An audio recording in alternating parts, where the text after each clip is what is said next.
Welcome to the Verdin Sports Show. I'm your host, Jacob Verdin. I got my guy G in here. A little post-Thanksgiving stream. G, how you feeling, bro? Feeling good, man. Ate a lot of turkey, a lot of soul food yesterday, man.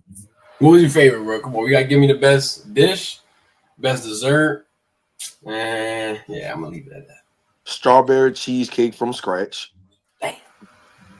And the best dish probably was the stuffed macaroni. Yeah, so it was stuffed with bacon, jalapenos, and like some kind of like turkey, chicken type deal. My auntie made it really good. It was her first time making it this year. Shout out auntie, man. Hats off. You got it right, man. Bring it back next year. Come on. Yeah, I brought a lot of it home for leftovers. That's the best part of the holiday, bro. This is why I feel like Thanksgiving is so underrated. When I was younger, like I didn't appreciate it as much, but as I've grown older and I've had to be the one to cook, oh, bro, I appreciate this. My guy Dame is saying early show caught me off guard, bro. We had to get it active for you. The egg bowl's coming up at 11. All kind of stuff. We can't be keeping y'all off the stream. Let's jump right into it. The man of the hour, Lane Kiffin. This is who will be coaching one of the teams in the Egg Bowl. G. I feel like all eyes are going to be on him. They've been on him for about a month. I mean, I went back and I counted the amount of streams we've done. I think we're at like 14 streams talking about head coaches, coaching carousel, Brian Kelly, Lane Kiffin, this, that, the other, the third. I feel the same way that I feel now. I know we've had a lot of things change. Eli Drinkwitz signed an extension with Mizzou yesterday. Clark Lee this morning signed an extension with Vanderbilt. What do you think about that? Do you think that this could potentially put LSU in a little bit of a pickle, finding a replacement, if Lane Kiffin does not decide to come to LSU like we've hypothesized? Yeah, because I think they all in on Lane Kiffin, man. I think that from what I've been hearing, they haven't really been talking to other candidates or pursuing any other candidates. So that just leads me to believe that if they don't get Lane Kiffin, they're gonna be scrambling around and they're gonna end up getting a head coach that we're not even thinking about. I talked to somebody this morning. I know Matt Campbell name came up from Iowa State. No disrespect to Matt Campbell. I think he's a solid coach. He's done a good job considering the school he's at Iowa State. But I don't think that would be a fit at LSU in my opinion. So if they don't get Lane, bro, I don't know why Kelvin Shepard's name has not came back up. I don't know what's the reason behind that. For people that don't remember who that is, that's the defensive coordinator for the Detroit Lions, played linebacker at LSU, got drafted in the 3rd or 4th round by the Buffalo Bills. Had a pretty solid career in the NFL, and he's been doing really good in the NFL as a defensive coordinator with the Lions, and when he was a position coach, and I want to say he did quality control under Ed Orgeron when Ed was the coach. So I think he's somebody. If they don't get Lane Kiffin, they're gonna have to go back and see if they can get him to be interested in the job. Now, will he take it? I don't know. When I heard him talk about it in his press conference when they asked him, he kind of dodged the question. But he gave a passionate answer about what the next head coach needs to look like. So we'll see.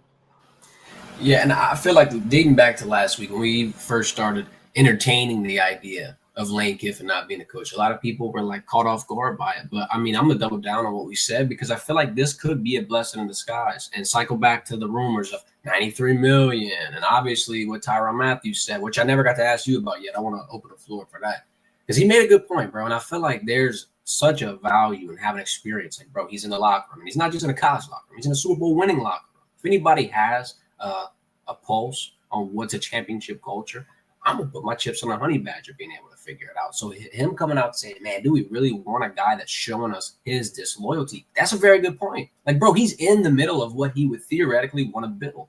So, yeah, Lane has always been a wild card like that. I remember when he was at Tennessee, he left in the middle of the night. Yeah. Dude left Tennessee in the middle of the night. Now, I know that was a long time ago. I think that was, 2010 or something like that. And he has changed a lot from his recent jobs. And he talked about it on a new documentary. If you haven't seen it, go check it out. He's very transparent, and he's gave a lot of credit to the Ole Miss community, the administration, and the people in that town that has played a huge role into how he's been able to change, how he stopped drinking, how him and his daughter relationship has gotten better since she's moved to Oxford. So I do not think he's the same person he was when he was when he was with the Raiders, when he got fired from USC, when he left Tennessee in the middle of the night. When Nick Saban told him to leave the program when he was the OC at Bama. Yep. I don't think he's that same guy, but I do think he's still a wild card. I do think he's a walking time bomb. I do think that his mind changes like the weather. You just, I feel like Lane's life is like a box of chocolates. You never know. You never know what you're gonna get. So I think Tyrann Mathieu makes a good point when he say, "Do you want to hire somebody that has shown that he cannot be loyal and leaving Ole Miss in the middle of a playoff race?" Some could look at it as being disloyal. Some could look at it as, man, look, he's trying to advance in his career. It just depends on how you look at it. I wouldn't crucify him for leaving Ole Miss to come to LSU, because of how the dates are set up, and that Lane wants to coach in the playoffs. That Lane don't want to leave these guys high and dry. But the way things are set up with the signing day, with the transfer portal, it has to go like this. And that's why Nick Saban went on a rant about college football need to change the dates, and so we would have situations like this in the future. Yeah, I agree. And to your point about him being a wild card, I feel like that's been why I feel like I don't want to get my theoretical hopes up with this situation, because one, I don't think anybody knows but Lane. And I'm gonna stand on that. Two, this they could change last minute, like you said. I mean, dude, he could. Yeah, I'm hearing all kind of different things about cold feet or all these different scenarios. I want to bring up one more scenario that's been talked about a lot over the last 2 weeks, right? So this is a weird one to bring up, but Lane Kiffin, his daughter, everybody's like, man, she's at Baton Rouge, she's at this, she's at that, she's doing this at Lady of the Lake, and like she's at an NIL booster meeting. Listen, that would make me a lot more optimistic if she wasn't dating somebody on the team. She's dating with Weeks, bro. Like, come on, that's where this is coming into play. And I get it. Like, everything we're doing right now, we're talking about all the stuff Lane Kiffin's putting out, Jimmy Sexton. This is mind games, bro. 101. And I understand people are saying, well, he's getting the same money. It's not leverage. I feel like it has to start from somewhere. It's not, they're not just going to match the offer off of face value if they think he's not going to leave. He has to make them think he's going to leave. And then plus, it's not even about his contract. That's not even the money we're talking about. It's the money for the players, the roster. Yeah. And plus, I want to ask you one more question. Like, if he does leave and the Ole Miss does go on a playoff run, when he comes to LSU and you try to get players in that portal, how do you control that narrative? Because that will be a question asked. And in recruiting, I feel like that might be used against him.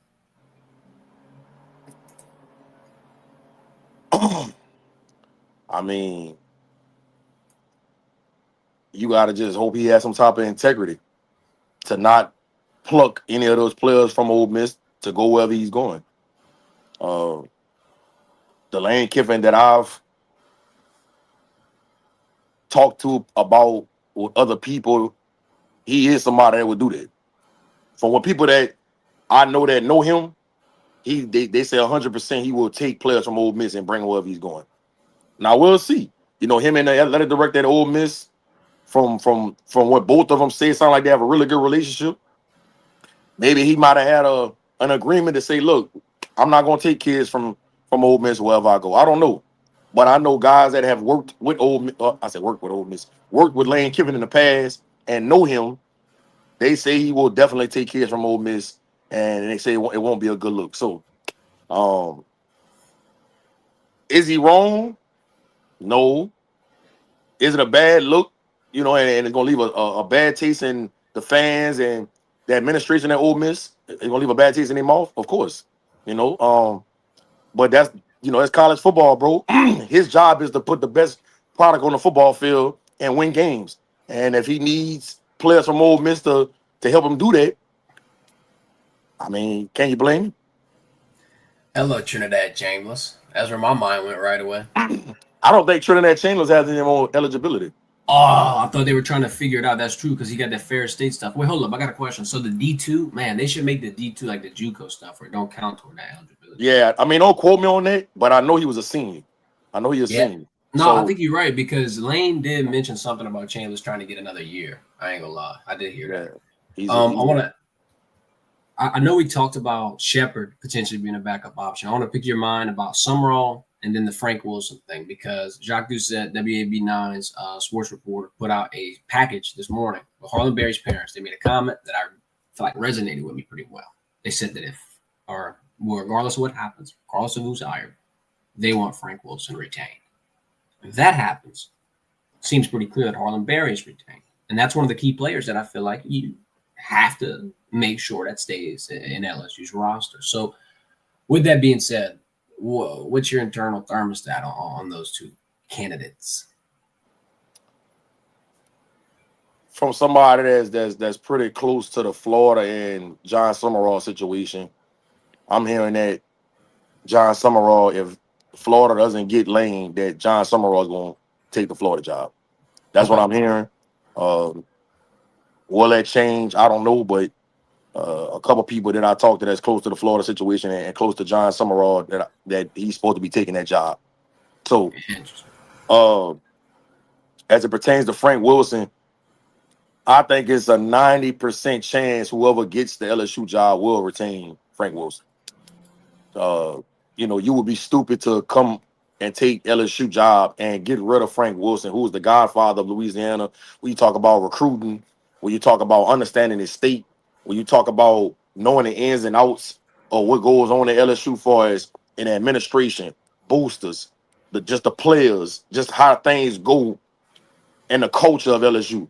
You'll be a fool not to retain Frank Wilson. So I think Harlan Berry daddy should be pretty confident on Frank Wilson being retained. I think the only way Frank Wilson doesn't come back to LSU, the head coach that gets hired, it would have to be somebody he just doesn't want to work with. I don't think it's going to be a situation where a coach comes in and says, "Look, Frank, I'm not retaining you. You gonna have to find a job." I don't see that happening. I think it would have to be Frank that doesn't want to work with that particular coach. And people got to realize too, man. Uh, Corey Raymond is somebody I think that needs to be retained as well. Yep. I think Corey Raymond is somebody that has put his time in. Former LSU player, right? He was the pioneer for the DBU, right? You got DJ Pickett on his roster. You got some good corners on his roster. Michael Turner. PJ Um, Williams. yeah, Aiden Andy. You got some guys on his roster that has a huge upside. And so and the proof is in the pudding on who Corey Raymond is, right? The DBs looking really, really good compared to when Brian Kelly first got here. So I think those two guys are a shoo-in to stay at LSU and whoever gets the job. And if Lane gets it, he worked with Frank Wilson at Tennessee. So there's some familiarity there. You remember he talked about it on our podcast about how when Tyrann Matthew came to the camp, Lane ain't really believe in him. And then once Mhm. Tyrann started balling at LSU, Lane calls him and says, "Man, you was right about Tyrann Matthew." So we'll see, man. I think LSU fans could let their guard down with man. Frank for sure will be retained. And that's good because I mean, just look at the way that the team has responded to him as he's taking this. Like, bro, at the radio show, you got players pulling up on a Thursday night to go watch their coach talk at TJ Ribs. It's never happened before. Never. Not with Orgeron, not with Kelly. It's happened with Frank Wilson. And then during the press conference, I think it was Arkansas. Caden Durham goes in the middle of the press conference and daps up Frank Wilson at the podium. Once again, never saw that. I mean, look, the way that they respect him, the way that he treats them, just everything across the board. I don't think it's going to be replaced. So Well, Frank it, Wilson it needs to goes stay. back, but it goes back to what we was talking about originally when Brian Kelly first got fired, right? And I was advocating for Frank to get the job if he went 5-0 or if he went 4-1, and if you lost to Bama, was it a nail biter? It depends on how it looked when you lost. Mhm. All right. I think it's safe to say that Frank won't have an opportunity to get this job. That's just what that is. But Frank has always been the one behind the one behind the scenes that was making things happen, putting the fires out, handling situations with kids, their families, when kids got in trouble or whatever the case may be with their academics, tutoring, a lot of different things that goes on that people have no clue about. Frank Wilson was always the one that was taking care of that, right? It wasn't Brian Kelly, right? It was always Frank Wilson. Those kids on that roster know if they got an issue, they got a problem, they going to Frank Wilson. That's just what that is. And so when you got somebody like that on your staff that has that kind of respect from the majority of the players, and they understand that he's somebody that they can go to when they're going through something off the field, right? I think that holds a lot of value in my mind. I love the coaches that do that too, bigger than sport, trying to make you a man off the field. Because I mean, if you can get an athlete to be disciplined and listen to you and build that connection, I feel like they're gonna ride for you like they do with Frank. It's more than X's and O's, bro. I'm not gonna lie to you. So, last question about this: when do you like time frame? When do you think this decision is done by? I think Sunday. Tomorrow? I think Sunday or Monday, LSU will have a head coach picked. I think it's gonna be that quick. I think if you let this play out into next week, you putting yourself in a bad situation, bro. I'm gonna just be real though. I don't know who the next head coach could be if it's not Lane Kiffin, if it's not Eli Drinkwitz, if it's not a John Summerall, if it's not a Kelvin Shepard. Like who else is out there that is credible enough to be able to take this job, bro? That's why I told somebody yesterday in my family, they was like, man, who will get the job? Who will get the job? I said, man, at this point, if Lane don't get it, I think it's gonna be somebody that we not even thinking about. It's gonna be somebody that's gonna come out the woodwork that gonna end up being the next head coach for LSU. I really believe that, bro. And they just don't have a lot of elite candidates out there that you could pick from, right? Right. When you talk about John Summerall, I like John Summerall. Got to know him when he was at Troy. Got to know him since he's been at Tulane. I think he's a really good coach, but it's still a question mark. Like you just don't know, will he pan out as a top tier SEC coach? You just don't know, right? James Franklin just took the job at Virginia Tech. He's proven, so he's out of it. Yep. Who else is out there? Dan Nobody. Lannon not coming. You can't get Dan Lannon to come. Lincoln Right? Riley ain't coming. I don't even think Lincoln Riley would be a good fit, to be honest with you. If you can't get it done at USC, you damn sure ain't gonna get it done at LSU. And then when he played at LSU at Oklahoma, he got bow raised. Yeah. Beyond belief. And for everybody that's been, getting on me on social media about, and I could take it, man. I got thick skin. But you know what I mean? This what makes sports so beautiful, bro. It's so opinionated. Everybody got an opinion, right? Everybody wants to poke their chest out and say what they think and what they know, and that's what makes this shit so fun. But this Lane Kiffin situation, if you're a true LSU fan, you remember this. This Lane Kiffin situation remind me of Ty Herman. I don't know if you remember Ty Herman. He was the head coach at the University of Houston, right? Hot name, offensive minded, was scoring a lot of points, right? The Texas job was open at the same time as the LSU job. And Ty Herman I remember being at this game. I forgot who LSU was playing. And everybody in the stadium, people I was talking to, they were saying, man, Ty Herman just accepted the LSU job. And everybody was like, damn, Ty Herman coming, Ty Herman coming, Ty Herman coming. When that was going on, I remember saying to myself the same thing I'm saying about Lane Kiffin. Ty Herman, I think he's a good coach, good offensive mind. He putting up points at the University of Houston. But I was just trying to figure out why people was trying to make such a big deal about Ty Herman coming to LSU. I was like, what? Am I missing something? I don't understand why everybody making such a big deal. The same way I feel about Lane Kiffin. Well, Ty Herman changes his mind, goes to Texas. He didn't shit the bed, right? He had some average seasons. I think he won like 8 games one year, 7 games one year. I think he won 9 games one year.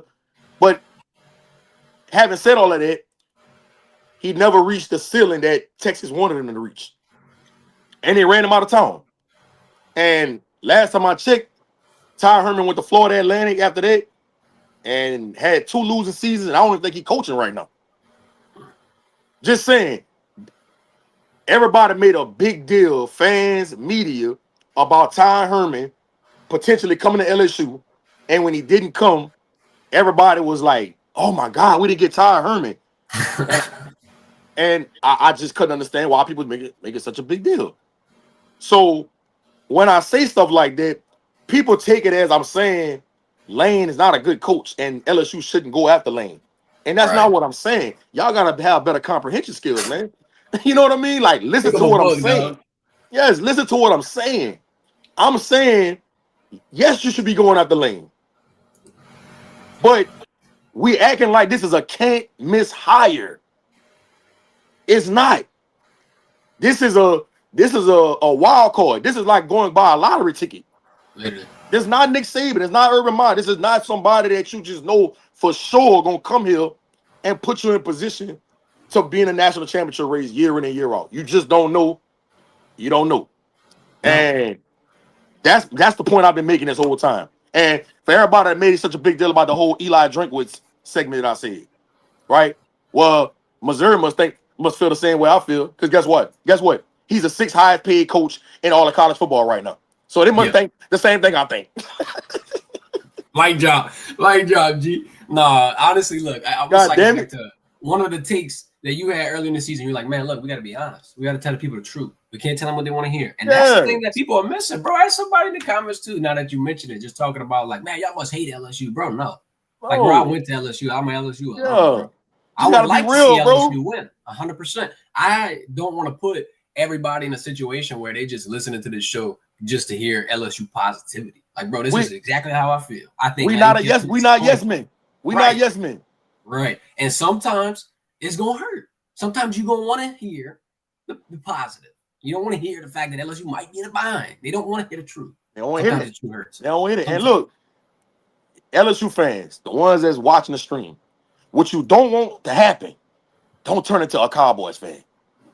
Don't turn delusional. Don't turn to an unrealistic fan, man.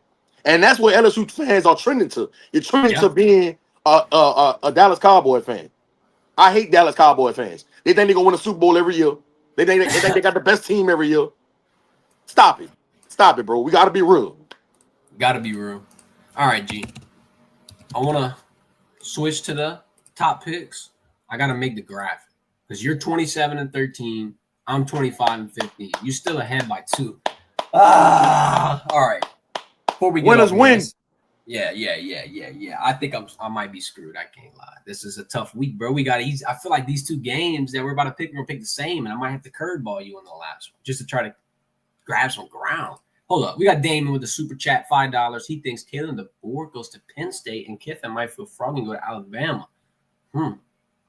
That would make me do this. Head spinning. I'd be dizzy. I might pass out. This is What I've why the been country hearing, carousel makes me wild. when I've been hearing the calendar board to Penn State, why would you leave Bama to go to Penn State? Facts. Like it don't make sense to me. The only way that could remotely make me understand is if like he got some kind of a prior relationship with the athletic director or something to that degree, or he went to Penn State, which he didn't, right? It just wouldn't make sense. I know Matt Rule went. I think Matt Rule from Pennsylvania, Yeah, he is. He is. and I think he went to Penn State, Yep. right? I just don't understand why would Kalen DeBoer leave Bama to go to Penn State. Maybe it's something behind the scenes I don't know about. I have no clue. And to add to your point about Matt Rule, I ain't trying to speculate, but Dylan Raiola is expected to enter the transfer portal, so do with that as you will. I heard that. Which I don't understand. Why would he do that? That wouldn't make sense to me. Maybe he thinks this guy's portaling. Yeah, Or not portaling, but son. I know Kenny Dillingham. I forgot he's somebody else that could possibly be a candidate for the LSU job or the Florida job if Lane whatever Lane decides to do. You know, which he's at his alma mater. Like he went to Arizona State, so I know it would be hard for him to leave, but I don't think that's a good fit with him coming to LSU or Florida. That's just my opinion. I remember Kenny Dillingham when he was at Florida State, when he was the offensive coordinator. Don't know him on a personal level, but I got to have some conversations with him quite a few times because He was on that staff when they recruited Ja'Kai Douglas to Florida State. So got to know him a little bit. Not on a personal level, but got to know him a little bit. I just don't think he'll be a good fit at LSU. And I feel like this hire is going to be delicate because this is going to set the precedent for how LSU is looked for the next 3 to 4 years, regardless of what happens. Like LSU could be a contender and they could stay at the top of the conversation. But I mean, dude, if you go 8-4 again, you just continuously miss the mark, people are going to think of you as a mid-level SEC team. Yeah. Joe Brady name. I saw that. Man, been talking about Joe Brady no more. Like, I'm gonna tell you somebody I would love to see LSU go after. Will Stein, the offensive coordinator at Oregon. That would be interesting. Yeah, I like Will Stein, man. Antonio Parks, who's on the staff at LSU right now, you know, he was at Oregon for a couple years, and he raves about Will Stein. The Corian Moore's mother, she talks really, really highly of Will Stein. And if you look at Oregon's offense, you know, he's calling the plays. And I think he has done a great job when you talk about Evan Stewart, who was supposed to be the number one receiver this year, towards Achilles in fall camp. They don't have him. DeCorin Moore hasn't played in the last couple weeks. And the offense is still rolling. Mm-hmm. He still got that thing rolling. So I think Will Stein is somebody that, you know, and it might not be this year. He might not have an opportunity to get a big job this year, but I think especially in the near future, maybe next year, right? I think Will Stein gonna be somebody that a lot of big schools gonna be going after. My guy Damon in the chat said he said Will Stein.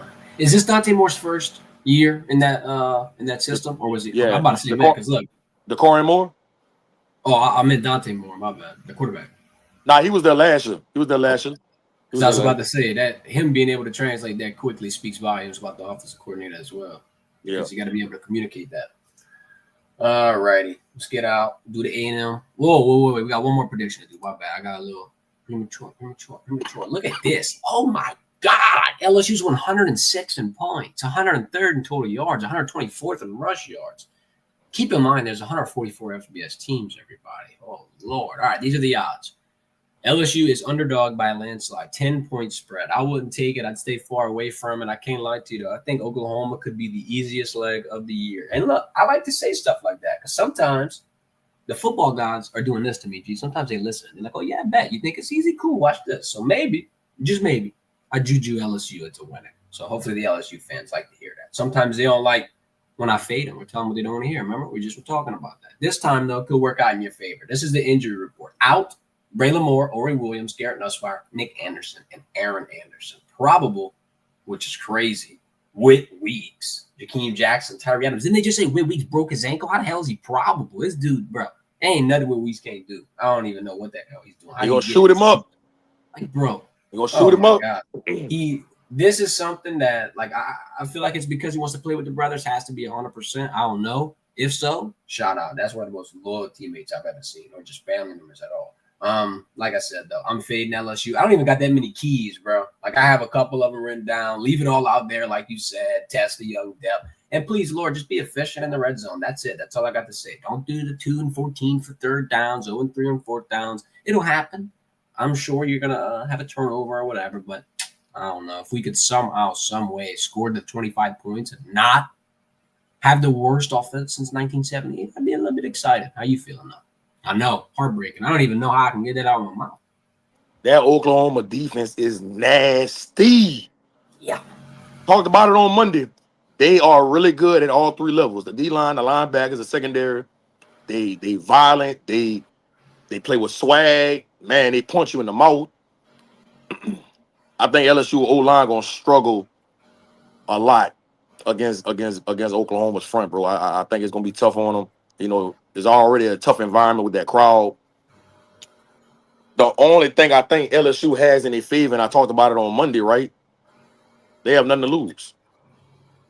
Oklahoma has all the pressure on them. They lose this game, they probably don't make the college playoffs. That's pretty certain. Yep. And like I was saying, the whole week I'd have been putting spoiler alert all around the building if I was Frank Wilson. I think they're gonna be going for it on fourth down. I think you're gonna see a bunch of trick plays. I think you're gonna see a bunch of formations you've never seen from LSU. They're gonna do a lot of different things in this game that Oklahoma will not be able to will not have seen that they could game plan for. And that's scary when you playing against a team that ain't got nothing to lose, bro. And you got everything to lose. So although I think Oklahoma finds a way to win this game, I think it's a close one. I think it's a grinded out, ugly game. I think Blake's defense is gonna play really good. I think they're gonna have to create turnovers like they've been doing in the past couple weeks to make sure this game is close. But I got Oklahoma winning it in a close one, bro. I got them winning 24-20. 24-20. I'll give them 21-10. That's what I'm gonna think. Yeah. I can't lie. We got JTL in the chat talking about fade JV. Hey, buddy, if you faded JV last week, you would have went 0 for 3. So good luck. Good luck. Good luck. Let's go into the next game. Texas A&M, Texas. This one feels like a no-brainer, but Arch Manning could put a Superman cape on. I'm gonna go with Texas A&M. I like it at -142. I know they're on the road. It's just been a crazy season, and if you finish this out, you were undefeated, dog. So that's crazy. I mean, look, I think they locked their seeding in for the SEC title game, regardless of what happens. I like the Aggies. I like their defense. I think complacency is setting in A&M. I think it's setting in. I think they're getting comfortable, right? You're undefeated, right? You're coming off the Thanksgiving break, right? You ate a lot of yams, you ate a lot of turkey, right? Belly Some of y'all full. ate a little too much of pecan candy, pecan pie, cheesecake, right? Your routine was messed up. On the road, Texas win this game, they get in the college team, they get in the college playoff, bro. Arch Manning, it has an opportunity to be on that stage. Everybody gonna have to retract what they said about Arch Manning at the beginning of the season. I think Texas finds a way to get it done. I think they win this game, bro. I think it's a shootout. I think it's 31-35. Texas. And Arch Manning really would be able to have an opportunity to correct the doubt or to just right his wrongs, if you will. Because if you want my 100% honesty, Mr. Cash Howell and all this defensive president A&M got, that's why I'm worried. Because I think Arch Manning might see a little bit of ghost out there. I don't know, though. I got Texas, bro. I think Texas gonna pull it off today. I really do. Because I think they ranked 16, right? Something right around there. Yeah, I think they ranked 16. Yeah, they're on the brink. Yeah, they got 3 losses, right? I think they probably gonna be the only team that get in with 3 losses if they win this game. Bro, I ain't gonna lie to you. I saw a tweet about somebody talking about their Thanksgiving experience. They were saying it was a Texas fan saying, "Thanks, Sark. You got 3 losses on the year. A&M's undefeated." They're talking too much shit at Thanksgiving. All his A&M fans and the family was just letting them hear it. That would be a redemption moment for my guy. I don't know, man. And look, Texas defense is one of the best defenses in the country. I don't know if people realize that. Just because they got 3 losses. Yeah, Kyle Simmons is dog. Yeah, I mean, the whole defense loaded. They loaded. Yeah. My favorite, Colin Simmons. I love him every time I see him. It hurts my soul. Malik Muhammad, pretty cool. I had him in CFB. Do they have Anthony Hill, the linebacker? He's really good. They got some studs on that side of the ball, bro. The offense has been the one that's been holding that team back this year. It's been the offense. When they played Ohio State, they held Ohio State to 14 points. Ryan Wingo dropped the ball in a potential game. Yeah, on a game time drive. Yeah, they lost 14-7, bro. So I think Marcel Reed gonna have a tough day today against that defense. So I really believe that Texas pulls it off and gets into the playoffs with 3 losses. All right, a little bit of value here for the first pick. I got value here in the second pick. I can't lie to you. +124 on Vandy. I'm gonna just give you my pick straight up outright. Battle of Tennessee. I like Pavia right here. I like to take a few weeks ago because I feel like that was a sleeper. I can't lie to you. And you're watching Pavia climb up the boards after the 500 tour yard. Give me my credit, man. Give me my credit, man. Come on, man. Here the flowers go right here, bro. Because I ain't gonna lie, I saw 2 or 3 comments in the chat talking about what the hell? What are you talking about? This is talking facts right now. I can't lie to you. Because if he wins this game, Vandy's 10-2. They go to the playoffs, and I think Pavia is going to be a finalist. I can't lie to you. I don't know. I'm going to ride with Vandy in this situation. I know it's nailing. I know it's rowdy. They are on the road, but it's only like a 2.5 to 3 hour drive, bro. They probably got the comfort of their own home for the majority of the week. I'm going Vandy, man. I got to. I can't fade him. I faded him one time. It pissed me off, and I'll never do it again. Like Nick Saban said. Yeah, I'm looking forward to this game, bro. I like watching Tennessee. I love watching Josh Heupel's offense. I like their receiving core. And I like watching Diego Pavia. I talked about him being a Heisman Trophy winner, weeks ago. People that's watching the stream, go back and look at. I don't know what episode it was, but this is probably what about 3 weeks ago. Yeah, because When I was Marcel saying, was still yeah, third, and then yeah, it's shifted, man. and my whole argument was, if you look at how Diego Pavia has been playing, he been balling. He been putting the team on his back. They defense been shitting the bed. They defense couldn't get stops, right? This dude lead the team in rushing. I think he had like 700 some yards rushing, like 7 touchdowns, right? He got a 70% completion rate. He's thrown for like 23 touchdowns and like 5 picks. Bro, he been balling. He been balling. And he's had some Heisman moments, right?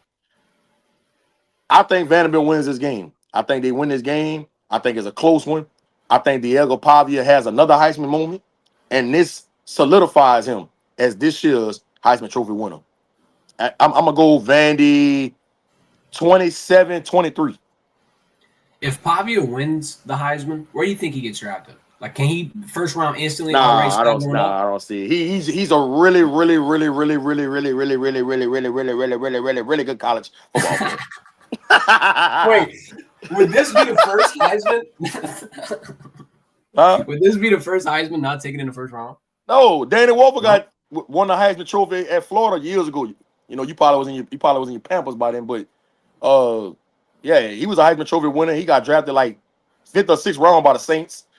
They've had a bunch of Heisman Trophy winners that didn't go first round. So, some guys it's just it doesn't translate. And I'm not saying he can't play in the NFL, but some of the things that he do that's off script, that's what makes him special. That's what makes him hard to defend in college. You're not gonna get away with that in the NFL. You're not gonna get away with running to the right, running to the left, spinning, hitting the juke button, and then throwing it 50 yards down the field for a touchdown. Stiff arm and linebackers, and you're not gonna do that against grown men in the league. So, you feel me? So that's no 18-year-old freshman to bully. Yeah, that's what. And look, yeah, and we gotta remember, Pavia been in college like 7 years, 6 years, 7. I think 6 or 7 years. Dude, I want to say he like 26. So, put that in perspective. Got a lot of experience, man. But I ain't hating on him. I like Pavia. Yeah. I like him. Hey, if I could play 7 years of college football, sign me up. Sign me up. All right, Egg Bowl, last one. And I know that they say plus 240. I don't know what the hell Bleacher Report was doing this morning. It's minus 240. Let's be obvious here. 7-point spread. Very close odds, though. There's a little bit of emotional tie here. Obviously, Jeff Levy, offensive coordinator and quarterback coach at Ole Miss, gets hired to Mississippi State. They are on the road in Stark Vegas. Gee, there will be cowbells. There's obviously a distraction. I don't know what to do. My gut tells me I want to do something wild. I think I'm going to have to do it. I'm going to take Mississippi State. I know their record sucks. I know. Listen, everybody's going to be like, damn, wait, hold on. Let me pop up the guy that said fade JV because he's going to have a hell of a time with this one. Fade JV. Look, I just feel like there's been a lot on their mind. You had a great point with the Thanksgiving routine because everybody, look, my routine's changing. We on the road, bro. I don't even got my full setup, right? Our routine's changing. We at 10 o'clock, 10:45. We early. Early bird getting the worm. However, I just don't know how I'm feeling about Ole Miss staying focused this whole entire week. Maybe I'm making something out of nothing. It maybe not be a big deal. I'm gonna go with plus 240 and see if I could have a nice little internet immortality moment. It could be good, could be bad. I'm gonna throw it out there. Mississippi State might win today. I'm gonna take them, taking the money line. That's my pick. I'm putting my record on the line. Gee, I gotta make up that distance, bro. I got to. I don't blame you, bro. When you talk about John Levy, the head coach at Mississippi State, he comes from under Lane Kiffin.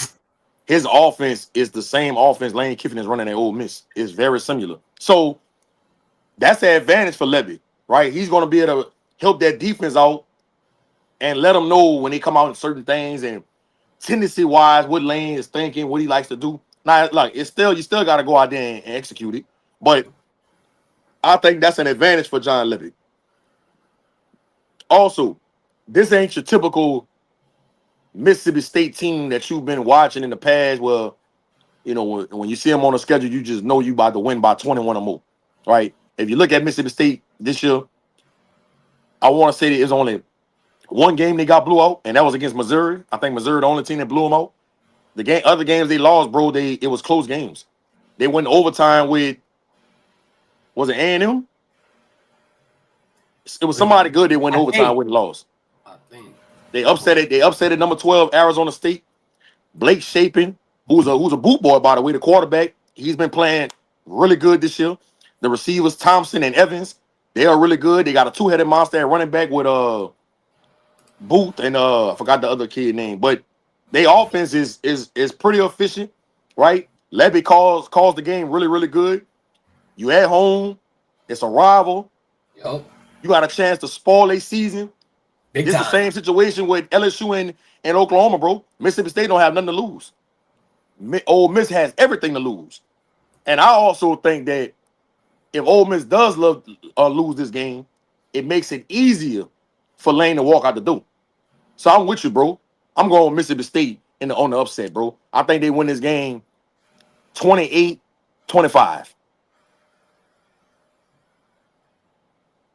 I looked it up. They went to overtime with Tennessee. Texas Only lost by 3 to Arkansas. Mm-hmm. They upset at Arizona State. Yep. I ain't gonna lie to you. Yeah, this ain't that bad. Cause like I know the matchups. They're not bad, bro. I watch Mississippi State this year. They're not bad, bro. They're a solid team. They just don't have top tier talent, top to bottom on that roster, bro. But like I said, the quarterback playing good. They got the two receivers, Evans and Thompson, the transfer from Oklahoma, right? The two running backs, I like them. Let me know how to call, please. And like I said, he's gonna have a slight advantage because he knows Lane's system. Yep. So he's gonna know tendencies. He gonna be able to have that defense in a situation to know what's coming in a sense. Again, it's easier said than done. You still gotta go out there and execute it, and you gotta have the players to be able to do it. But I think they're gonna be well prepared for this game on the day, bro. Before we get out of here, G, I want to react to this chat. Everybody in the chat jumping around saying that man, read all these comments, man. Read them all. Let's go. Jump in the water, man. Straight in the water. Let's go. Let me jump off the porch. Mr. Reporter Zach, I can't pronounce his last name, Zach A, just put out Lane's not coming to Florida. They're trying to say it's LSU and Ole Miss. And then this guy said, in recent days, sources say Kiffin's erratic communication and behavior has led to Florida thinking he's more interested in other options. And then lastly, this is another interesting comment. Don't know if it's true or not. Don't quote me. Our guy Anthony is saying that the Florida AD was at the Egg Bowl. So I don't know how the hell that's happening. But that's strictly. I want to – I mean, look, I'm not trying to say that like I have a definitive answer or not. I didn't think that I thought he was going to decide between LSU and Ole Miss. And you said at the beginning of the show, Summerall's got a lot of lean toward Florida. So I mean, like this kind of felt obvious. What do you think? I heard it. I heard it's done. I heard John Summerall to Florida is done. That's what I heard. Like the only way it doesn't happen is if Lane just changes his mind and go to Florida. So that's just what I'm hearing, bro. From some pretty credible sources that the John Summerall to Florida is done. Now this still the land of the wild, wild west, so things could change. But I'm hearing John Summerall to Florida is a done deal, bro. Interesting. Before we get out of here, I gotta whisper through the grapevine, G.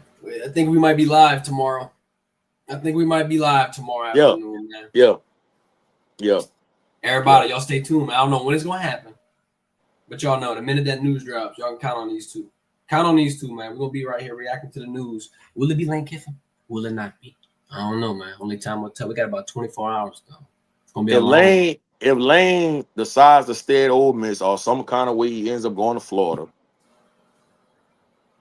bro, LSU really gonna be scrambling around trying to figure out who the next head coach is gonna be. Like a chicken. I really think it's gonna turn into a shit show. Oh yeah, this is going to be. Not only will this particularly turn to a shit show, but also by that same token, it could turn to a shit show if you turn somebody into the highest paid head coach and have to buy him out as well. So whatever happens in this situation, it has to be calculated. It has to be a careful decision. Hopefully, my guy Verdin is going to make the smart. LSU fans, do not put yourself on suicide watch if Lane doesn't come. It's not that big of a deal. Nope. Don't go off yourself, right? Don't go drink yourself into a coma, right?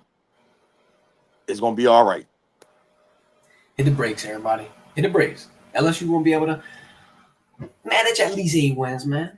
I feel like you can make us head coach, bro. You can make us head coach, right? I'll be damn offensive coordinator, whatever. We can find a defensive coordinator. Shit, you can wear 2 caps, head coach, defensive coordinator, whatever you want, bro.